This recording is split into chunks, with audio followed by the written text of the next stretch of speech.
Did you know there's a story in the Bible that was removed because it was too powerful, too emotional, and too dangerous for corrupt men? This is the story of a woman who chose death rather than surrender her body to evil, and how heaven itself stepped in to rescue her. Stay with me. Long ago in Babylon, while the Israelites were exiled, there lived a beautiful, God-fearing woman named Susanna. She was the daughter of a righteous man named Hilkiah and the wife of a wealthy man, Joachim.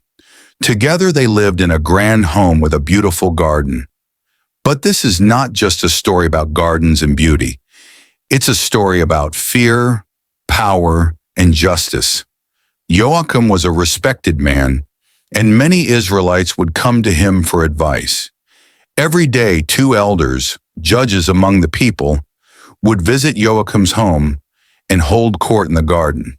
These men were supposed to represent wisdom and fairness, but behind their long beards and flowing robes were hearts full of lust and corruption.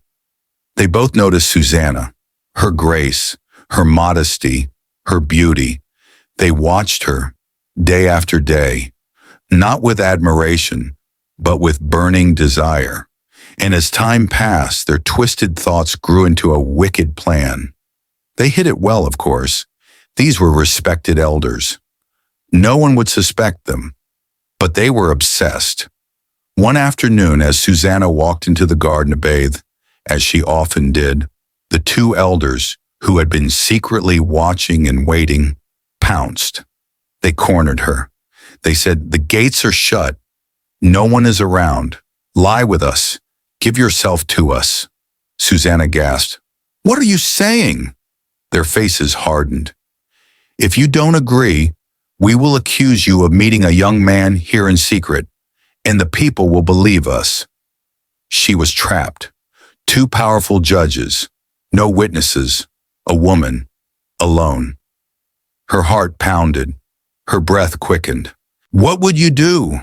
Susanna stood tall, tears in her eyes, her voice trembling but firm. "I choose not to sin against my God. If I must die, then I will die innocent." And just like that, the trap was sprung. The next day, the elders stood before the crowd and said, "Susanna met a young man in the garden. We caught her in the act. She must be punished." The people were shocked. How could this be? Susanna was silent. She couldn't defend herself. Their word was law. The sentence was death by stoning. Imagine that moment. A woman who did nothing wrong, sentenced to die because two powerful men lied. She lifted her eyes to heaven and cried out, "O eternal God, you know all secrets. You know they are lying about me. Do not let me perish." And heaven heard her cry. At that very moment, a young man named Daniel, yes, that Daniel, stood up and shouted, "I will not let innocent blood be shed." He asked that the elders be separated and questioned one by one. They agreed. After all, they had nothing to fear, or so they thought. Daniel turned to the first elder. "Under what tree did you see them together?"